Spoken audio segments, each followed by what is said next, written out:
Bonjour Régine, c'est un plaisir pour nous de vous avoir dans cette série d'interviews dédiée aux femmes directrices commerciales des boîtes ici au Cameroun. Est-ce que vous pouvez vous présenter à ceux qui nous regardent? Oui, bonjour, je suis Régine Ekwangaleyon. Je suis directrice commerciale d'une compagnie d'assurance de la place, Prudential Beneficial, je ne sais pas si vous connaissez. Et en fait, je suis directrice commerciale dans cette boîte depuis 4 ans déjà. Mon parcours a été assez long dans les assurances. Ça fait 14 ans que je suis dans les assurances. Je suis passée par la base jusqu'au sommet. Enfin, sommet entre guillemets, parce que je pense pas avoir atteint mes objectifs. J'ai 42 ans. Je suis mère de 2 enfants, 2 petites filles, Cassandra et Naomi, qui ont 13 ans et 8 ans. Et c'est un honneur pour moi d'être ici aujourd'hui. Et je suis totalement disposée à répondre à vos questions. Alors, c'est votre casquette de directrice commerciale qui nous a poussé à vous choisir pour cette série d'interviews. Pourquoi le domaine commercial? Qu'est-ce qui vous pousse à vous lancer dans ce domaine? Il faut d'abord savoir que le commercial, ce n'est pas quelque chose qu'on apprend à l'école. Moi, j'aime souvent dire à mes collaborateurs et collaboratrices que le commercial, soit c'est inné, soit on l'a, soit on l'a pas. Donc, en ce qui me concerne, en fait, c'est vrai que j'ai fait mes études en Angleterre. Je suis rentrée au Cameroun il y a 14 ans, précisément. Et en Angleterre, j'ai eu à occuper des postes de manager, toujours, mais dans d'autres domaines totalement différents, et dans une filiale qui n'était pas du tout commerciale. Dès mon retour au Cameroun, j'ai postulé dans une compagnie à l'époque qui s'appelait Chanas, qui est toujours là, qui était numéro 1 à l'époque. Et en fait, à l'époque, quand je postule, c'est pour un poste de responsable communication et marketing. Sauf qu'il s'avère qu'une fois dans la boîte, mes compétences commerciales se sont faites remarquer et j'avais un très bon réseau. Donc, c'est donc en fait mon initiation à l'assurance. Donc, j'ai été formée et ensuite après, réseautage, prospection, j'ai pu ramener des contrats qui m'ont permis en fait rapidement de réaliser que c'était peut-être un domaine dans lequel je voulais m'exercer. Et donc j'ai rapidement pris les rênes de cette filiale-là et j'ai postulé ensuite à AXA où j'ai été recrutée en tant que responsable du bureau direct, donc responsable commercial mais du bureau direct à la direction générale. Et voilà, donc en fait mon histoire commence là. Je suis restée 4 ans à AXA. Au bout de 4 ans, j'estimais qu'il était temps pour moi peut-être de m'acquérir de certaines compétences nouvelles.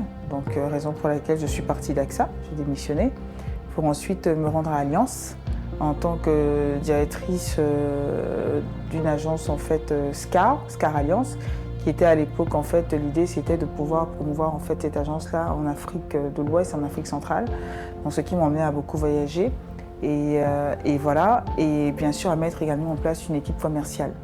Donc une fois de plus, je suis restée 4 ans.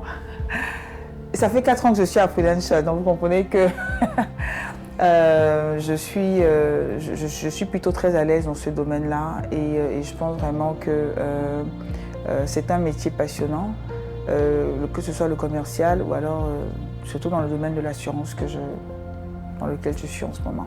Alors, retour au Cameroun il y a 14 ans et une plutôt belle évolution dans ce domaine, ce secteur d'activité qui est généralement dit réservé aux hommes. Quels ont été les défis auxquels vous avez fait face? Les défis, déjà, je vais vous raconter une petite anecdote.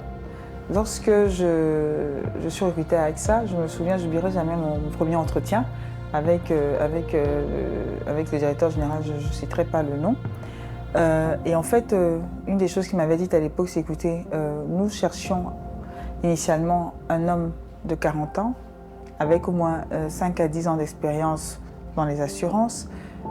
Visiblement, à l'époque, c'était en 2013. Vous voyez que ça fait quand même un moment. J'avais pas 30 ans. J'avais 30 ans. Enfin, je sais même plus, ça fait oui, à peine. Et en fait, donc, je ne correspondais pas du tout au profil qui était recherché. Donc, je me suis retrouvée très rapidement en fait, à gérer une équipe de commerciaux à la direction générale. Ce qui m'a permis de m'affirmer, je pense que ce sont mes compétences et les réalisations. Parce qu'il faut savoir que le commercial, c'est d'abord les réalisations. C'est-à-dire que si vous ne réalisez pas, il sera très difficile pour vous de vous affirmer et de pouvoir maintenir en fait ce type de poste pendant 1 an, 2 ans, 3 ans, 4 ans. Et je pense que ce qui me permet également de m'affirmer, je pense qu'il faut avoir des objectifs personnels et professionnels. Et il ne faut jamais uniquement se dire que je suis une femme, donc je ne peux pas. Et pour la petite histoire, en fait, pendant toute cette période-là de ma carrière, j'ai eu à porter 7 enfants. D'accord ? J'en ai que 2, parce que, bon, à cause du stress, monter, descendre et tout ça, je pense que mes grossesses n'ont pas tenu. Et je pense que, en gros, c'est un peu un sacrifice indirect et inconscient que j'ai eu à faire parce que j'étais extrêmement stressée. C'était le chiffre, donc je montais, je descendais. Et donc voilà, je n'ai pas pu réaliser cet objectif-là, qui était un objectif maternel, personnel, mais professionnellement en fait j'évoluais. Donc voilà, mais je n'ai jamais laissé ça me stopper. Je ne me suis jamais dit ah non parce que je suis une femme, parce que je suis enceinte, si j'ai un contrat de 50 millions, non, j'allais. Et vous savez que nous sommes dans un pays, nous sommes en Afrique. On dit souvent que quand les femmes sont enceintes, au début, il faut se cacher. Mais moi, je ne me cachais pas. J'entrais dans les bureaux, j'entrais dans les endroits. Et voilà. Et donc, je pense que l'énergie était bonne à mon niveau. Mais maintenant, c'est vrai que j'ai souvent été jugée en fait par rapport à ça. C'est-à-dire qu'on voit une jeune dame, parce que une jeune dame, maintenant je ne peux plus trop dire ça, j'ai 42 ans, mais on voyait une jeune dame à l'époque qui arrivait avec les talons, le truc, le ventre, comme ça, on se disait, mais qu'est-ce qu'elle fait? Elle doit aller se reposer, voilà. Et c'est vrai qu'effectivement, mon poste dans toutes ces entreprises où j'ai eu je parle des entreprises au Cameroun, hein, parce que j'ai eu à travailler à l'international également. Donc c'est vrai que les gens se posaient des questions, savoir mais pourquoi on la garde là et voilà, donc, et c'est vrai qu'il y a tout le temps eu cette concurrence homme-femme. Pourquoi est-ce qu'on donne un poste à une femme, sachant qu'elle va sûrement prendre ses congés de maternité, surtout à l'âge que j'avais. Mais je pense que je me suis toujours affirmée et j'ai toujours eu cette conviction-là de savoir exactement ce que je voulais faire et où est-ce que j'allais, donc de ne pas laisser, entre parenthèses, les naysayers me dicter ce que je devais faire ou pas, ou alors quelles étaient mes capacités dans tel domaine ou pas, parce que j'étais une femme. Alors avant de revenir sur les sacrifices et les épreuves en ce qui concerne la balance professionnelle et celle de la vie de maman, est-ce que, en dehors du fait que vous deviez prouver vos compétences pour être respectée et être prise pour ce que vous étiez réellement, vous avez eu des propositions indécentes, des commentaires ou des comportements sexistes vis-à-vis de vous? Bien sûr, ça c'est la base. C'est la base. Et puis on est dans un milieu, déjà nous sommes en Afrique, et c'est un milieu, c'est un environnement qui est assez, je dirais, macho. Donc effectivement, et on a comme l'impression des fois, et ça c'est assez péjoratif ce que je veux dire, mais on a comme l'impression que être une femme et commerciale, pour pouvoir gagner une affaire, il faut forcément, non. Mais moi, je pense aussi que ce qui m'a sauvée pendant ma jeune carrière, c'est que je suis rentrée au Cameroun, en fait, je me suis mariée. Je suis rentrée au Cameroun parce que mon mari m'a demandé ma main. Donc, pendant que j'évoluais dans ma carrière, j'étais une femme mariée. Donc, je pense que ça aussi, ça a permis de quand même mettre des barrières et d'acquérir quand même certains respects quand j'étais madame. Mais je peux me mettre en fait dans la posture d'une jeune fille qui commence sa carrière, qui est commerciale et tout ça. Et parce que j'ai eu à le voir avec mes collaboratrices qui généralement se plaignaient, me disaient « Madame, mais comment vous faites ?» Et le conseil que je leur donnais, c'est que déjà, quand vous allez à un entretien, évitez de montrer tout ce que Dieu vous a donné. Vous voyez, essayez en fait d'aller pour que la personne vous écoute, mais ne vous regarde pas. C'est-à-dire qu'il faudrait que ce soit ce que vous dites qui domine et non le paraître.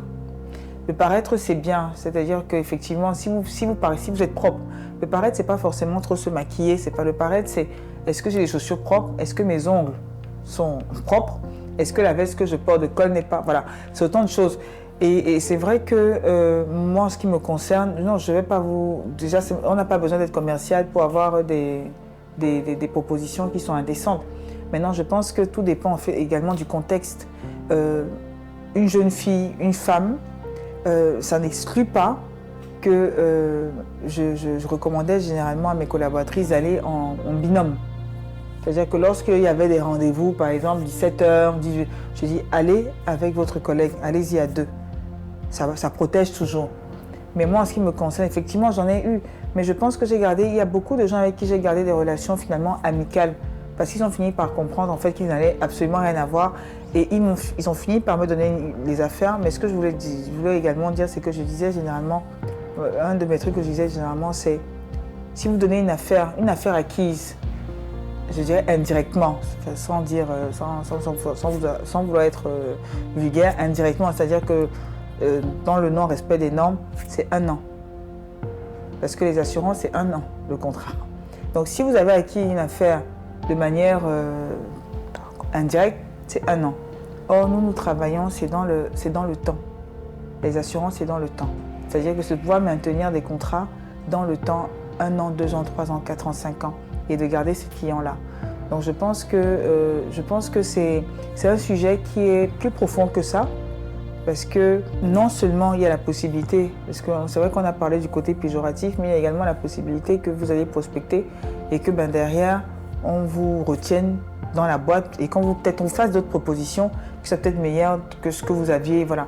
Donc c'est pas totalement péjoratif, parce qu'il ne faudrait pas que les jeunes filles regardent en disant « Oh mais donc il n'y a que ça ». Non, il n'y a pas que ça. Mais je pense qu'il faut absolument avoir un certain mindset. C'est pas le commercial, c'est pas parce que je suis jolie, je vais avoir l'affaire, ça n'a absolument rien à voir. C'est vrai que être présentable, être attractive, si vous êtes attractive, présentable, intelligente et motivée, et avec un objectif bien précis, c'est clair que vous allez passer à côté de quelqu'un qui va arriver, peut-être qui ne sera pas présentable ou qui ne sera pas objectif dans ce sens-là. Mais en aucun cas, être belle, parce qu'on est belle, on se dit je vais faire le commercial, je pense que c'est une erreur. Et beaucoup de jeunes dames sur le marché, malheureusement, pensent qu'en fait, c'est ça. La base, il faut d'abord, parce que je suis belle, non. Il faut savoir là où on va et il faut extrêmement être avisé sur les clients qu'on va voir, faire des recherches et autres. Donc c'est un peu un petit conseil que je peux donner à ceux qui se lancent.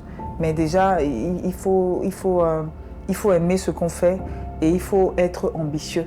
Mais l'ambition ne veut pas dire faire tout pour tout. L'ambition, c'est d'avoir des limites.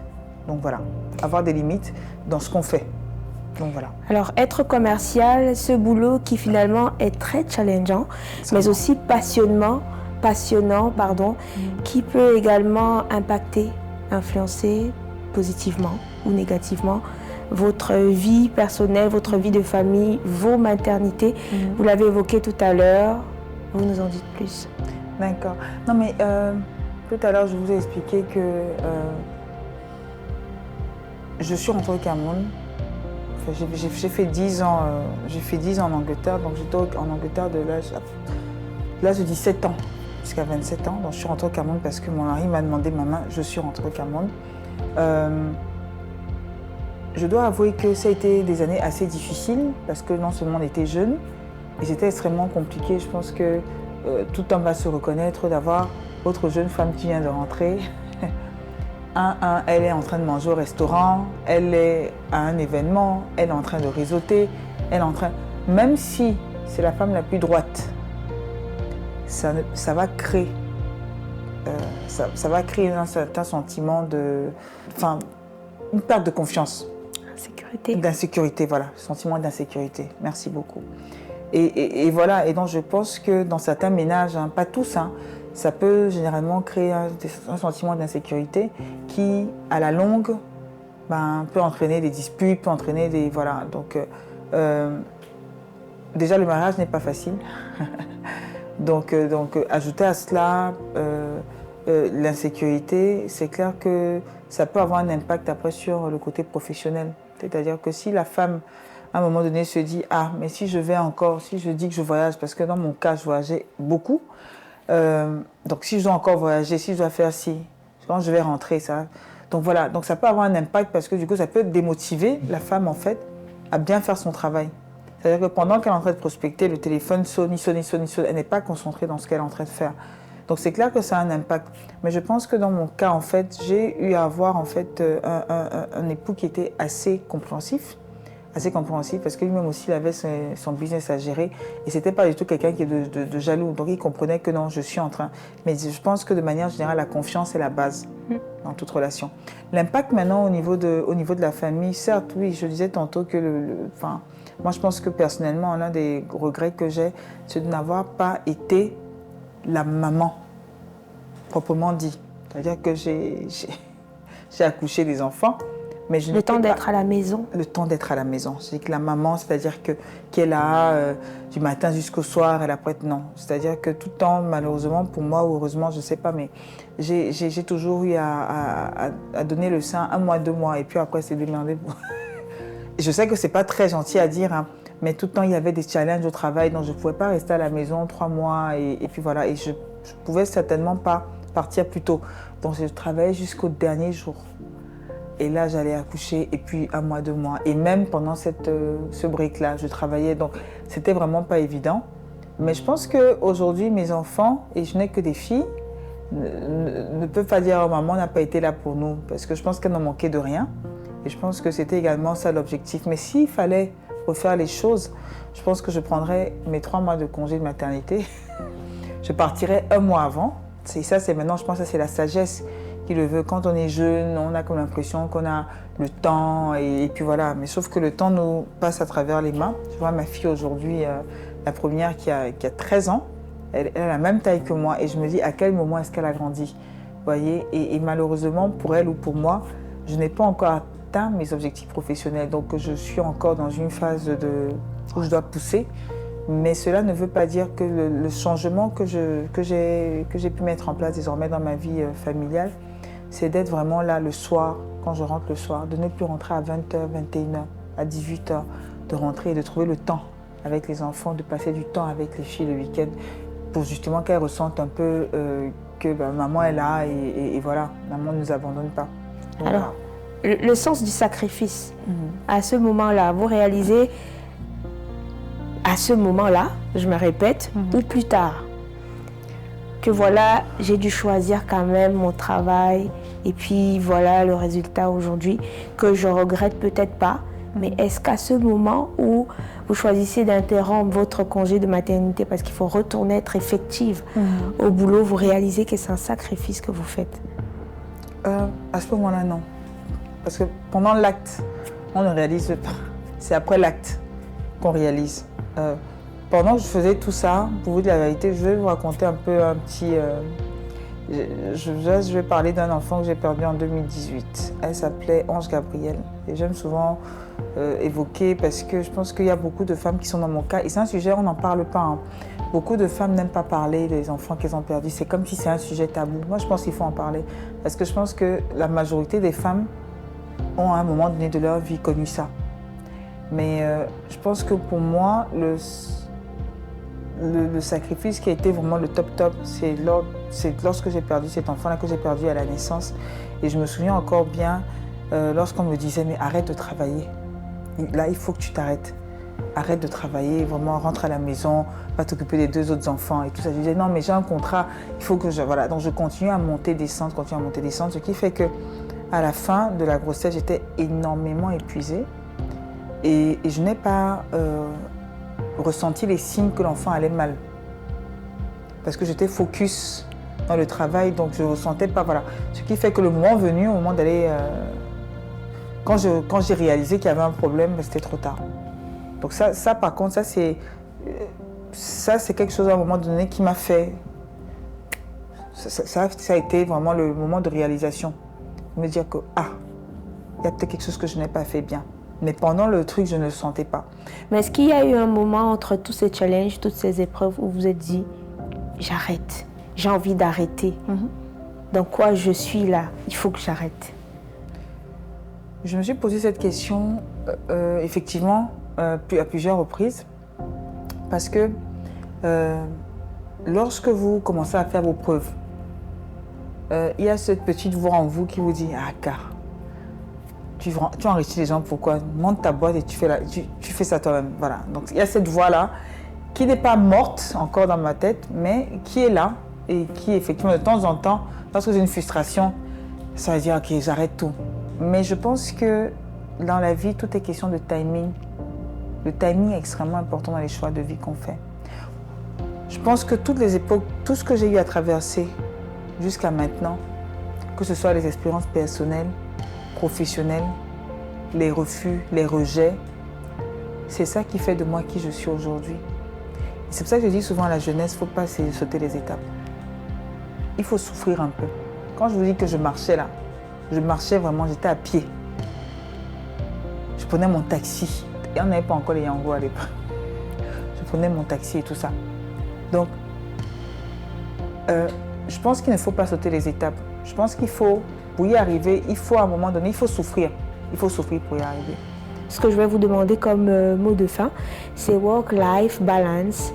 Un conseil pour ces jeunes filles-là qui vous regardent. Le rêve n'est pas de devenir directrice. Le rêve est de devenir directeur général. Directrice, c'est une étape, mais la finalité, c'est d'être le big boss. Directrice commerciale comme ça.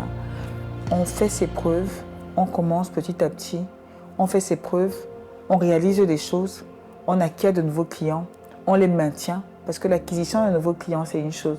Le maintien, je dis toujours à mes collaborateurs que je préfère maintenir, renouveler un contrat que d'acquérir un nouveau. Parce que c'est plus compliqué d'acquérir un nouveau contrat que de renouveler un autre. Parce qu'une fois que vous avez un client, pour le renouveler, c'est compliqué parce qu'il vous connaît déjà. Il sait si vous êtes bon ou pas. Pourtant, le client qui ne vous connaît pas, il a de l'espoir. Et dans l'assurance, l'espoir, c'est quoi? C'est que si j'ai un sinistre, on va payer mon sinistre. Et je sais qu'il y a beaucoup de personnes qui sont pessimistes, un peu sceptiques avec le métier de l'assurance. Mais je peux vous garantir que la base d'une entreprise, que ce soit en assurance, que ce soit les brasseries, aucune entreprise ne peut fonctionner sans le commercial. Le commercial est la base, c'est le fondement même. Donc, c'est un peu, normalement dans toutes les entreprises, tout devrait être centré autour du commercial, les opérations techniques. Tout le monde devrait tout faire pour aider les commerciaux à se développer, à apporter des affaires pour le bon fonctionnement de l'entreprise. Donc, pour moi, dans mon travail au quotidien, j'estime que je suis la clé. Mon équipe et moi, nous sommes la clé de la boîte. Et pour cela, nous devons nous battre tous les jours pour maintenir. Mais nous avons besoin des autres. Parce que sans les autres, le commercial, malheureusement, ne peut pas évoluer. Si je suis commercial, je vais voir un client, j'apporte ça ici. Je demande une cotation. On ne fait pas la cotation dans les temps. On me fait 124, 40, on me fait 172 heures. C'est trop tard. Parce que d'autres auront déjà répondu. Donc tout le monde doit être conscient que le commercial est le socle même de la boîte et tout le monde doit travailler autour du commercial qui est maintenant supervisé par une direction, qui est la direction commerciale et qui est une direction extrêmement importante et qui est challengée au quotidien. Pour vous dire à peu près avant de chuter, quand les gens dorment le soir, moi je suis en train de me dire, j'ai mon comité de direction, je dois rendre compte, toutes les semaines je dois rendre compte. Pourquoi est-ce que le chiffre a baissé? Pourquoi est-ce que le chiffre a augmenté? Qu'est-ce qu'il faut faire pour que ça augmente? Donc en permanence, je suis dans des réflexions qui ne... Je ne sais même pas comment vous expliquer. Je ne dors pas. Parce que c'est le chiffre, c'est le chiffre, c'est le chiffre, c'est le chiffre. Et c'est également un des postes, parce qu'il faut que les gens le sachent. C'est un poste, c'est un bon poste qui est bien rémunéré, mais derrière également, c'est un des postes qu'on fait sauter très rapidement dans une boîte. C'est-à-dire qu'à partir du moment où il n'y a plus la performance, si on sent que vous stagnez, ou alors il n'y a pas une performance, c'est généralement des postes qui sont à pouvoir assez rapidement. Contrairement à un directeur technique ou bien un directeur des opérations, il peut être assis là, vraiment ça monte, ça descend. Tant qu'il fait les cotations, il n'y a pas de souci. Mais le commercial, s'il n'y a plus de rendu, s'il n'y a pas de rendement, généralement, vous êtes plus, comment je peux dire, vous serez plus tout. Vous avez plus de chances d'être comment je peux dire, licencié comparé à quelqu'un d'autre dans la boîte. Donc voilà. Donc aux jeunes filles, ne baissez pas les bras, d'accord? Je sais que la jeunesse aujourd'hui, il y a énormément de difficultés, il y a énormément de challenges, il y a des gens qui cherchent le travail qui ne trouvent pas. Donc que de rester à la maison et de ne rien faire, essayez de faire un métier de commercial. Parce que c'est commercial, vous êtes votre propre patron, vous êtes entrepreneur. Le commercial doit pouvoir se lever de lui-même. Le commerçant ne vous dit pas, lève-toi, va chercher une affaire. Ça doit être une volonté personnelle de pouvoir faire quelque chose de sa vie. Donc en attendant de trouver peut-être le travail de vos rêves, aller dans des boîtes, ce n'est pas forcément le salaire fixe tous les mois, mais c'est un salaire que vous pouvez avoir en vendant quelque chose par des commissions. Donc il faut avoir une volonté définitive de réussir, une ambition, mais surtout être